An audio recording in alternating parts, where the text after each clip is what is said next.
اس کے پہلے جز یعنی کہ اللہ رب العزت نے یہ جو ارشاد فرمایا کہ ایمان والو باطل طریقے سے ایک دوسرے کا مال نہ کھاؤ، تو باطل طریقے سے مراد ہے ہر وہ طریقہ جو جس کو شریعت مطہرہ نے حرام قرار دیا ہے، تو اس طریقے سے جو بھی مال کمایا جائے، چاہے وہ چوری کے ذریعے ہو، جھوٹ بول کے ہو، یا غصب کر کے ہو، یا پھر سود کا ہو، کسی بھی طریقے سے جس کو شریعت نے حرام قرار دیا ہے، اس طریقے سے مال کھانے کو شریعت نے کھانا اور لینا دونوں حرام قرار دیا ہے۔ اور اس کے حوالے سے کل ہم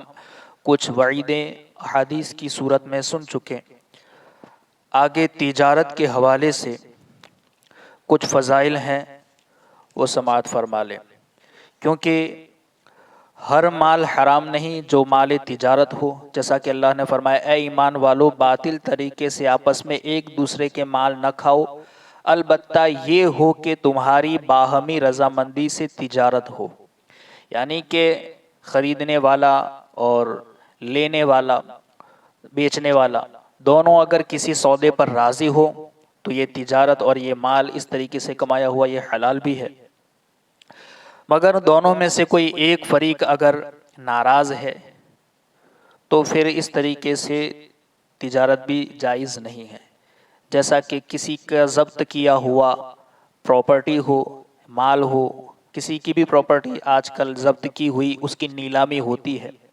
تو نیلامی پر جو اس کا مالک ہے وہ راضی نہیں ہوتا کہ اسے کوئی خریدے، تو اس طریقے سے خریدنا بھی ناجائز ہے۔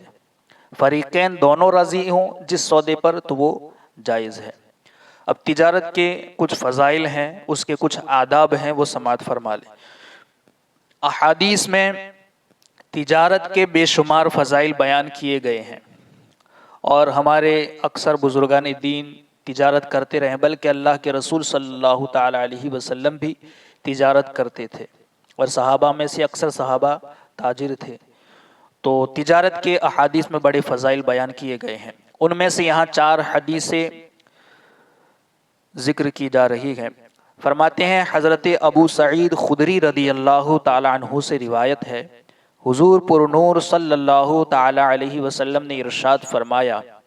سچا اور امانت دار تاجر انبیاء علیہم السلام اور صدیقین اور شہداء کے ساتھ ہوگا، یعنی کہ جو سچا تاجر ہے، تجارت میں سچا ہے تو اور امانت دار ہے، جھوٹا نہیں ہے، دھوکے باز نہیں ہے، تو ایسا تاجر جو سچا بھی ہو، امانت دار بھی ہو، تو وہ سرکار فرماتے ہیں انبیاء کے ساتھ، صدیقین کے ساتھ اور شہداء کے ساتھ ہوگا۔ یعنی کتنی بڑی بات ہے، انبیاء کا مقام کہاں، صدیقین، صالحین، شہداء کا مقام کتنا بلند و بالا ہوگا جنت، مگر سرکار فرماتے جو سچا ہوگا، امانت دار تاجر ہوگا، وہ ان کے ساتھ ہوگا۔ حضرت معاذ ابن جبل رضی اللہ تعالیٰ عنہ سے روایت ہے کہ اللہ کے رسول صلی اللہ علیہ وسلم نے ارشاد فرمایا، پاکیزہ کمائی ان تاجروں کی ہے جو گفتگو کے وقت جھوٹ نہیں بولتے۔ یہ بھی قابل غور بات ہے کہ تجارت ہم کرتے ہیں تو یہ پاکیزہ کمائی ان تاجروں کی ہے جو تجارت کرتے وقت، جو گفتگو کے وقت جھوٹ نہیں بولتے، وعدہ کریں تو خلاف ورزی نہیں کرتے،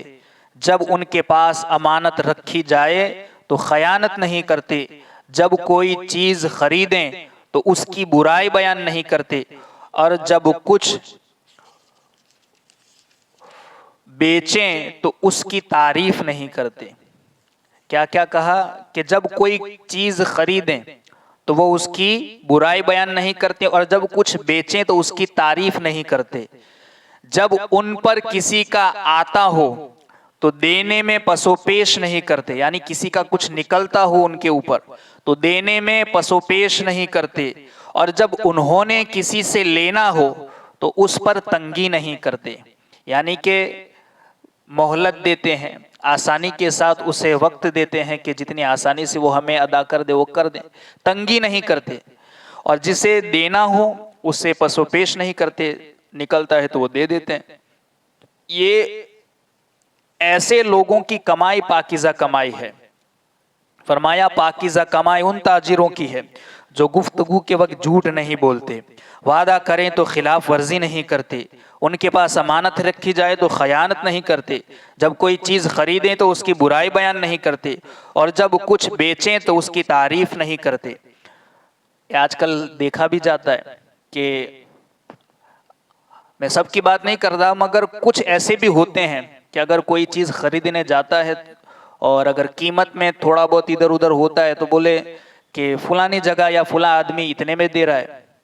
تو پھر یہ شخص اس کے مال کی برائی بیان کرتا ہے کہ وہ ایسا بیچتا ہے، وہ ایسا ہے ویسا ہے، اور اگر اپنی جو چیزیں بیچیں تو اس کی تعریف بیان کرتے ہیں۔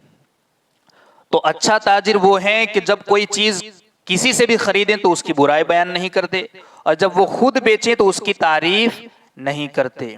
جب ان پر کسی کا آتا ہو تو دینے میں پس و پیش نہیں کرتے، اور جب انہوں نے کسی سے لینا ہو تو اس پر وہ تنگی نہیں کرتے۔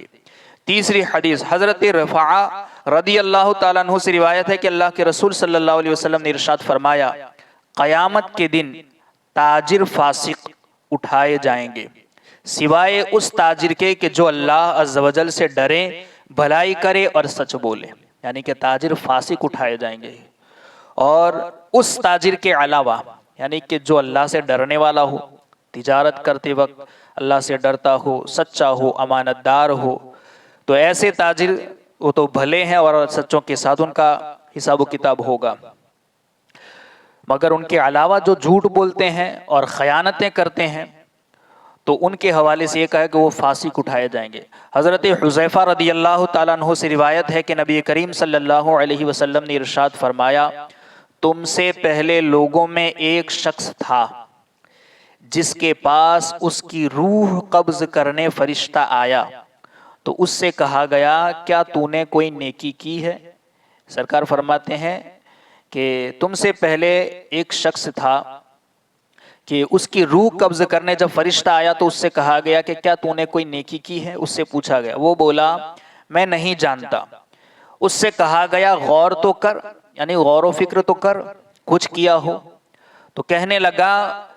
اس کے سوا کچھ اور نہیں جانتا کہ میں دنیا میں لوگوں سے تجارت کرتا تھا اور ان سے اپنی رقم کا تقاضا کرتا تو امیر کو مہلت دیتا تھا اور غریب کو معاف کر دیتا تھا، یعنی کہ اس کے علاوہ میں نہیں جانتا کہ میرا عمل کیا تھا اور میں کیا کرتا تھا، مگر دنیا میں تجارت کرتا تھا اور تجارت کے اندر میں امیر کو بھی مہلت دیتا اور کوئی غریب ہوتا تو اس کو میں معاف کر دیتا تھا۔ اللہ تعالیٰ نے ارشاد فرمایا، اے فرشتوں اس سے درگزر کرو، یعنی کہ یہ جب بندہ ہو کر میرے بندوں سے درگزر کرتا تھا تو میں تو اس کا رب ہوں، اے فرشتوں تم اسے بھی درگزر کر دو۔ تو یہ کتنی بڑی بات ہے کہ امیر کو بھی مہلت دیتا اور غریب کو معاف فرما دیتا تھا۔ اب تجارت کے کچھ آداب ہیں، بطور خاص سماعت فرما لے۔ 14 اس کے اصول اور آداب بیان کیے گئے ہیں۔ پہلا، تاجر کو چاہیے کہ وہ روزانہ صبح کے وقت اچھے ارادے یعنی نیت دل میں صاف ہو، تازہ کریں بازار اس لیے جاتا ہوں تاکہ حلال کمائی سے اپنے اہل و عیال کی شکم پروری کروں، یعنی کہ میں نیک اور حلال طریقے سے مال کماؤں اور اپنے گھر والوں کی پرورش کروں، اور وہ مخلوق سے بے نیاز ہو جائیں، یعنی کہ میں اپنے گھر والوں کے لیے کما کر حلال طریقے سے مال لاؤں تاکہ وہ دوسری مخلوق کے پاس ہاتھ پھیلانے سے وہ محفوظ ہو جائے، بے نیاز ہو جائے، اور مجھے اتنی فراغت مل جائے کہ میں اللہ تعالیٰ کی بندگی کرتا رہوں اور راہ آخرت پر گامزن رہوں، نیز یہ بھی نیت کرے کہ میں مخلوق کے ساتھ شفقت، خلوص اور امانت داری کروں گا، نیکی کا حکم دوں گا، برائی سے منع کروں گا اور خیانت کرنے والے سے باز پرس کروں گا۔ یہ کون سی تاجر کے لیے پہلی نیت ہے کہ وہ جب صبح جلدی اپنے کاروبار کے لیے، تجارت کے لیے جائیں تو دل صاف کر کے اور اچھی نیتوں کے ساتھ جائے کہ میں حلال طریقے سے کماؤں گا، جھوٹ سے باز رہوں گا، اور کماؤں گا اس لیے تاکہ میں اپنے گھر والوں کو، اہل و عیال کو محتاجی سے بچا لوں اور وہ بے نیاز ہو جائیں مخلوق سے، اور اتنا مجھے وقت مل جائے کہ میں اپنے رب کی بندگی کر سکوں،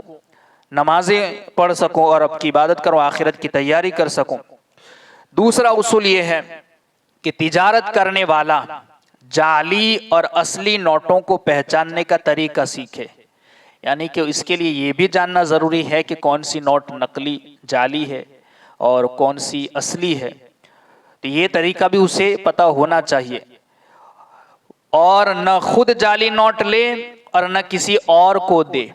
یعنی نہ خود وہ کسی جھوٹی نوٹ یا نقلی نوٹ لے، اور اگر کسی نے دے دی ہے تو پھر وہ کسی اور کو نہ دے، تاکہ مسلمانوں کا حق ضائع نہ ہو۔ اسی لیے کہا کہ خود وہ پہچاننے والا ہو تاکہ خود بھی لینے سے وہ بچ جائے، اور اگر اس طریقے سے آ جائے تو پھر کسی اور کو دینے کی بھی اجازت نہیں ہے، تاکہ مسلمانوں کا مال ضائع ہونے سے بچ جائے۔ تیسرا اصول یہ ہے کہ اگر کوئی جعلی نوٹ دے جائے، یعنی جھوٹی نوٹ اگر کسی نے دے بھی دی ہے اور دینے والے کا پتہ نہ چلے تو وہ کسی اور کو نہیں دینا چاہیے، تو پھر یہ نوٹ کسی اور کو آپ کو نہیں دینی چاہیے، اور اگر دینے والے کا پتہ چل جائے تو اسے بھی وہ جعلی نوٹ واپس نہیں دینی چاہیے، کیونکہ اگر آپ واپس کر دیں گے تو ہو سکتا ہے وہ واپس آپ سے لے کر کے کسی اور کو تھما دے گا، یا تو اسے پھاڑ دیں یا اسے ختم کر دیں۔ اگر دینے والے کا پتہ چل جائے تو اسے بھی وہ جعلی نوٹ واپس نہیں دینا چاہیے، بلکہ پھاڑ کے پھینک دے تاکہ وہ کسی اور کو دھوکہ نہ دے سکے۔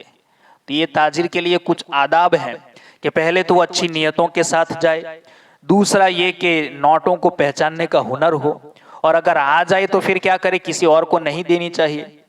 اگر دینے والے کا پتہ نہ چلے تو، اور اگر پتہ چل جائے تو اسے بھی نہیں دینی چاہیے۔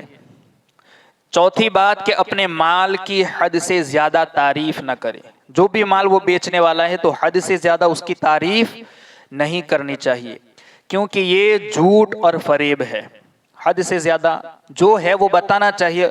مگر زیادہ تعریف یہ جھوٹ اور فریب ہے، کسی کو دھوکہ دینا ہے۔ اور اگر خریدار اس مال کی صفات سے پہلے ہی آگاہ ہو،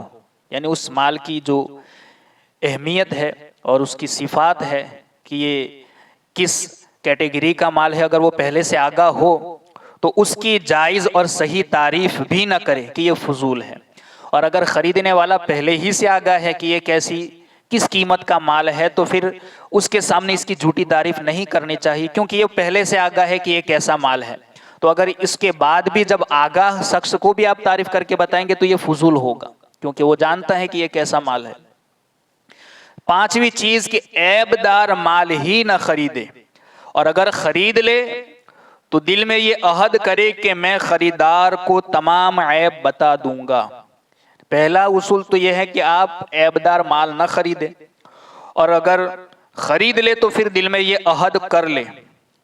کہ میں خریدار کو تمام عیب بتا دوں گا، اور اگر کسی نے مجھے دھوکہ دیا تو اس نقصان کو اپنی ذات تک محدود رکھوں گا، دوسروں پر نہ ڈالوں گا۔ اور اگر آپ کو کسی نے اس طریقے سے دھوکہ دے دیا ہے مال میں گڑبڑی کر کے تو یہ آپ تک محدود رکھے، ایسا نہیں کہ مجھے کسی نے دھوکہ دیا تو میں کسی کو دھوکہ دے دوں، یہ بات نہیں ہونی چاہیے۔ اگر نقصان آپ کو ہوا ہے تو نقصان آپ کی ذات تک محدود رکھے، تو یہ دل میں عہد کرے کہ میں اپنی ذات تک نقصان کو محدود رکھوں گا، دوسروں پر نہ ڈالوں گا، کیونکہ جب یہ خود دھوکے باز پر لعنت کر رہا ہے تو اپنی ذات کو دوسروں کی لعنت میں شامل کرنا نہیں چاہیے۔ یعنی کہ جب اسے کسی نے دھوکہ دیا ہے تو یہ دھوکہ دینے والے پر خود لعنت کر رہا ہے، تو پھر اگر یہ بھی کسی کو اس طریقے سے دھوکہ دے گا تو یہ خود بھی اپنے آپ کو لعنت میں مبتلا کرنا ہوا، جس کو دے گا وہ بھی تو لعنت ہی کرے گا جیسے تو کسی پر لعنت کر رہا ہے۔ تو اس طریقے سے نقصان کو اپنے تک محدود رکھے، کسی اور پر نہیں ڈالنا چاہیے۔ نمبر 6، اگر اپنے پاس موجود صحیح مال میں کوئی عیب پیدا ہو گیا، آپ کے پاس تھا اور آپ کے پاس رہتے ہوئے ہی اس میں کچھ عیب پیدا ہو گیا تو اسے گاہک سے نہ چھپائے، ورنہ ظالم اور گنہگار ہوگا۔ اگر عیب پیدا ہو گیا ہے تو اسے بتا دیں، اور اگر قابل خریدنا یعنی وہ مال خریدنے کے لائق نہیں ہے تو اسے بیچے ہی نہ، اور اگر بیچنا چاہتے ہیں تو گاہک کو پوری وضاحت کے ساتھ بتا دیں کہ اس میں اس طریقے کا عیب پیدا ہو گیا ہے۔ اگر عیب پیدا ہو گیا اور اسے گاہک سے نہیں چھپانا چاہیے، اور اگر کسی نے ایسا کیا چھپا کر اسے دے دیا تو یہ ظلم ہوگا اور گنہگار ہوگا۔ 7ویں چیز ہے وزن کرنے اور ناپنے میں فریب نہ کرے، بلکہ پورا تولے اور پورا ناپے، یعنی ناپنا ہو چاہے تول نہ ہو، اس میں انصاف سے کام لے، پورا تولنا چاہیے اور پورا ناپنا چاہیے۔ 8ویں چیز ہے اصل قیمت کو چھپا کر کسی آدمی کو قیمت میں دھوکہ نہیں دینا چاہیے۔ یہ بھی ہوتا ہے، اصل جو قیمت ہے اسے چھپا کر دوسرے کو دھوکہ دینا، یہ بھی اچھی بات نہیں ہے، تاجر کو یہ بھی سیکھ لینا چاہیے۔ بہت زیادہ نفع نہ لے، اگرچہ خریدار کسی مجبوری کی وجہ سے اسے زیادتی پر راضی ہو، اگرچہ کسی کی مجبوری ہو تو بہت زیادہ نفع نہیں لینا چاہیے، کیونکہ وہ مجبوری کے تحت اس پر راضی بھی اگرچہ ہو جائے، وہ جانتا ہے کہ یہ زیادہ لے رہا ہے، مگر کسی کی مجبوری کا فائدہ بھی نہیں اٹھانا چاہیے۔ اصل قیمت کو چھپانا بھی نہیں چاہیے اور بہت زیادہ نفع بھی نہیں لینا چاہیے۔ 10ویں چیز ہے محتاجوں کا مال زیادہ قیمت سے خریدیں۔ بہت زیادہ نفع نہیں لے اور کسی کی مجبوری کا فائدہ، یہ بھی ہوتا ہے کہ کبھی کبھی کسی انسان کے پاس جو مال ہوتا ہے وہ کسی اور کے پاس نہیں ہوتا، تو پھر یہ شخص اس کا فائدہ اٹھاتا ہے، تو لوگوں کی مجبوری کا فائدہ نہیں اٹھانا چاہیے، اصل قیمت کو چھپانا بھی نہیں چاہیے، جو ہے اسے اسی قیمت میں آپ بیچیں۔ 10ویں چیز ہے محتاجوں کا مال زیادہ قیمت سے خریدیں تاکہ انہیں بھی مسرت نصیب ہو، یعنی کہ جو ضرورت مند ہے اگر آپ ان سے کوئی چیز خرید رہے ہیں تو انہیں زیادہ رقم دے کر خریدیں تاکہ ان کی ضرورتیں پوری ہو سکیں اور وہ خوش ہو جائیں اور انہیں خوشی نصیب ہو۔ جیسے بیوہ کا سود اور وہ پھل جو فقراء کے ہاتھ سے واپس آیا ہو، کیونکہ اس طرح کے شکم پوشی صدقہ سے بھی زیادہ فضیلت رکھتی ہے۔ بیوہ سے اگر آپ نے کوئی سوٹ خرید لیا یا فقراء کے ہاتھوں سے کوئی پھل، تو انہیں جب خریدیں تو زیادہ قیمت میں خریدنا چاہیے تاکہ انہیں خوشی ملے، اور اس طریقے کی چشم پوشی صدقے سے بھی زیادہ فضیلت رکھتی ہے۔ 11ویں چیز ہے قرض خواہ کے تقاضے سے پہلے اس کا قرض ادا کر دیں، یعنی جو آپ سے کسی سے آپ نے قرض لیا ہے، ادھار لیا ہے، تو اس نے جس مدت کا آپ سے وعدہ کیا ہے یا جتنے دن کی آپ کو مہلت دی ہے، اس سے پہلے ہی آپ اسے ادا کر دیں۔ قرض خواہ کے تقاضے سے پہلے اس کا قرض ادا کر دے اور اسے اپنے پاس بلا کر دینے کی بجائے اس کے پاس جا کر دے، اسے اپنے پاس بلا کر دینے کی بجائے خود آپ اس کے پاس جائیں، کیونکہ آپ کو ضرورت کے وقت اس نے آپ کی مدد کی، تو آپ کا یہ فرض ہے کہ تقاضا جو اس نے مہلت دی اس سے پہلے آپ ادا کریں اور خود آپ اس کے پاس جا کر کے ادا کریں۔ اس سے بہت ایفیکٹ بھی اچھا پڑتا ہے اور آپ کی عزت اس کے دل میں اور بڑھ جاتی ہے۔ ایک تو وقت سے پہلے دیا اور اس نے خود یہاں آ کر کے مجھے دیا۔ 12ویں چیز ہے جس شخص سے معاملہ کرے، یعنی چاہے خریدنے کا ہو چاہے بیچنے کا ہو، اگر وہ معاملہ کے بعد پریشان ہو تو اس سے معاملہ فسخ کر دے، یعنی کسی نے کوئی سودا کیا تھا مگر سودے کے بعد کوئی اگر پریشان ہے تو پھر اسے باطل کر دے، فسخ کر دے۔ ہو سکتا ہے سودا ہونے کے بعد اسے کوئی ایسی چیز پتہ چل جائے کہ اس میں میرا نقصان ہے، تو آپ اسے نقصان نہ ہونے دیں، آپ اس سودے کو فسخ کر دیں۔ تو جو بھی معاملہ ہو، جس شخص سے آپ معاملہ کریں، اگر وہ معاملہ کے بعد پریشان ہو تو اس سے معاملہ فسخ کر دے۔ دنیا کا بازار اسے آخرت کے بازار سے نہ روکے اور آخرت کا بازار مساجد ہیں، یعنی کہ آپ دنیا کے بازار میں جاتے ہیں، دنیا کا بازار تو آپ جانتے ہیں کہ کسے کہتے ہیں، اس بازار کی بات ہو رہی ہے جہاں دکانداری ہوتی ہے، تو دنیا کا بازار تمہیں آخرت کے بازار سے نہ روکے، یعنی آپ کو مسجدوں سے نہ روکے۔ کبھی کبھی یہ ہوتا ہے کہ سیزن کے اندر ہم مسجدوں کو بھول جاتے ہیں اور وقت گزرنے کے بعد نمازیں ادا کرتے ہیں، تو ایسا نہیں ہونا چاہیے۔ تاجر کو یہ پتہ ہونا چاہیے کہ دنیا کا بازار ہمیں آخرت کے بازار یعنی کہ مسجدوں سے نہ روکے۔ وقت پر ہمیں نماز پڑھنی ہے، باجماعت پڑھنی ہے، جو کچھ دینے والا ہے وہ اللہ ہے، اللہ کی ذات پر بھروسہ رکھ کر اس کی بارگاہ میں آ کر وقت پر اپنی پیشانی کو جھکا دینا چاہیے۔ تو دنیا کا بازار اسے آخرت کے بازار سے نہ روکے اور آخرت کا بازار یہ مساجد ہیں۔ بازار میں زیادہ دیر رہنے کی کوشش نہ کرے، مثلاً سب سے پہلے جائے اور سب کے بعد آئے، ایسا نہ کریں، یعنی کہ بازار دنیا کا جو بازار ہے وہاں سب سے زیادہ رہنے کی کوشش نہ کریں کہ آپ جاتے تو صبح میں سب سے پہلے ہیں اور آتے سب سے اخیر میں ہیں، تو ایسا نہ کریں، بلکہ اگر آخرت کا بازار ایسا ہے کہ جہاں آپ سب سے پہلے جائیں اور نکلے سب سے آخر میں یعنی کہ مسجدوں میں، تو یہ بہتر ہے، اور دنیا کے بازاروں میں کم وقت دیں۔ ایسا نہ ہو کہ آپ جائیں تو پھر وہیں کے ہو کر رہ جائے، صبح میں جلدی چلے جائے اور رات کو بھی دیر سے آئے، ایسا نہیں کرنا چاہیے۔ تو یہ تاجیر کے لیے کچھ اصول ہیں جو قرآن و سنت کی روشنی میں بتائے گئے ہیں، اس پر عمل ہونا چاہیے۔ اس کے علاوہ آخری آیت کا ایک آخری جز بھی ہے، انشاءاللہ اس پر کل گفتگو ہوگی، یعنی کہ وہ اپنی جانوں کو قتل کرنے کے حوالے سے انشاءاللہ اس پر کیا وعیدیں ہیں اور اس کی کیا صورتیں ہیں اور اس کے کیا احکام ہیں، کل بیان کیا جائے گا۔ اللہ رب العزت ہمیں کہی سنی باتوں پر عمل کی توفیق عطا فرمائے۔